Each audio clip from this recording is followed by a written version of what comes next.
சுவாதி கொலை வழக்கில் ராம்குமார் கைது செய்யப்பட்டது எப்படி என்பது குறித்து பிரத்யேக தகவல்கள் வெளியாகியுள்ளன. இதுகுறித்த ஒரு செய்தி தொகுப்பை தற்பொழுது பார்க்கலாம்.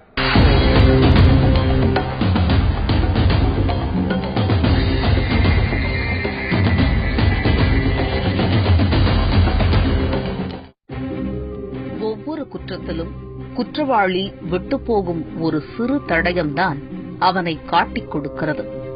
அந்த வகையில் சுவாதி கொலை வழக்கில் ராம்குமார் கைதாக செல்போன் தான் முக்கிய பங்கு வகித்திருக்கிறது. திட்டமிட்டு சுவாதியை கொலை செய்த பின் கொலைக்கு தான் பயன்படுத்திய கத்தியை வீசிவிட்டு சென்ற ராம்குமார் சுவாதியின் செல்போனை மட்டும் தன் கையோடு எடுத்துச் சென்றுள்ளார். இந்த செல்போன் தான் அவனை பிடிக்க காவல்துறைக்கு தற்போது உதவி செய்துள்ளது. சுவாதி கொலை வழக்கு சென்னை காவல்துறைக்கு மாற்றப்பட்டதும் காவல்துறை செய்த முதல் வேலை சுவாதியின் செல்போன் எண்ணை ஆய்வு செய்து அதில் அவர் அடிக்கடி தொடர்பு கொண்ட எண்களை வரிசைப்படுத்தி கண்காணிக்கத் தொடங்கியதுதான். அதோடு மட்டுமல்லாமல் கொலை நடந்த நேரத்தில் சம்பவ இடத்தில் உள்ள செல்போன் டவர்கள் பதிவான எண்களும் ஆய்வு செய்யப்பட்டது. இதில் சுவாதி பயன்படுத்திய செல்போன் எண்ணில் இருந்து ராம்குமார் எண்ணுக்கு அவ்வப்போது தொடர்பு கொள்ளப்பட்டதும் சம்பவம் நடந்த அன்று காலை சுவாதி எண்ணில் இருந்து ராம்குமார் எண்ணுக்கு குறுஞ்செய்தி ஒன்று அனுப்பப்பட்டதும் கண்டுபிடிக்கப்பட்டது.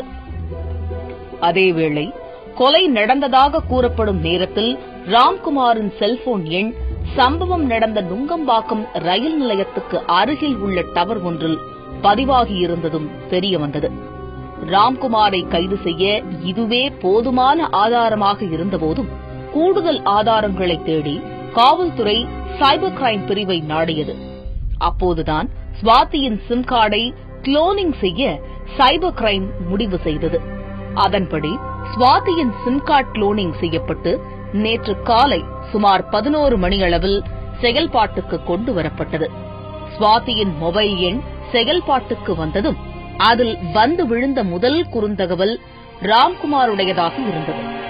இதனை வைத்து ஒரு முடிவுக்கு வந்த காவல்துறை ராம்குமார் குறித்த விசாரணையில் இறங்கியது.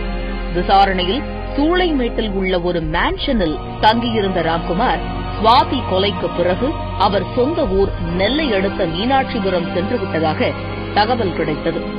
இதனை காவல்துறையினர் காட்டிய புகைப்படத்தினை கண்ட மேன்ஷன் மேனேஜர் உறுதி செய்துள்ளார். இதனையடுத்து அதிரடி நடவடிக்கையில் இறங்கிய கொலை வழக்கை விசாரித்த தனிப்படை நெல்லை மாவட்ட காவல்துறை கண்காணிப்பாளருக்கு தகவல் கொடுத்தது. நெல்லை எஸ்பி உத்தரவின் பேரில் தென்காசி காவல்துறை ஆய்வாளர் பாலகிருஷ்ணன் தலைமையில் 2 குழு அமைக்கப்பட்டு அடுத்த அதிரடி நடவடிக்கைகள் தொடங்கியது.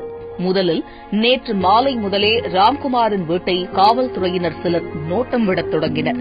ஆனால் இரவு 8 மணி அளவில்தான் ராம்குமார் வீட்டை விட்டு வெளியே வந்துள்ளார். தொடர்ந்து குற்றவாளியை தங்களின் கண்காணிப்பிலேயே வைத்திருந்த போலீசார் கூடுதல் படைகளை வரவழைத்து இரவு 11:30 மணியளவில் ராம்குமாரின் வீட்டை சுற்றி வளைத்தனர். காவல்துறையினரால் சுற்றி வளைக்கப்பட்டதை உணர்ந்த ராம்குமார் இனி தப்ப வழியில்லை என்பதையும் உணர்ந்து கொண்டார். அடுத்ததாக என்ன செய்வது என்பதை அறியாமல் அறையில் சென்று கதவை தாழிட்டுக் கொண்ட ராம்குமார் பிளேடை கொண்டு தன் கழுத்தை அறுத்து தற்கொலைக்கு முயன்றுள்ளார். ஆனால் ஒரே வெட்டில் சுவாதியின் உயிரை பறித்த ராம்குமாரால் தன் உயிரை மாய்த்துக் கொள்ள முடியாமல் போனது.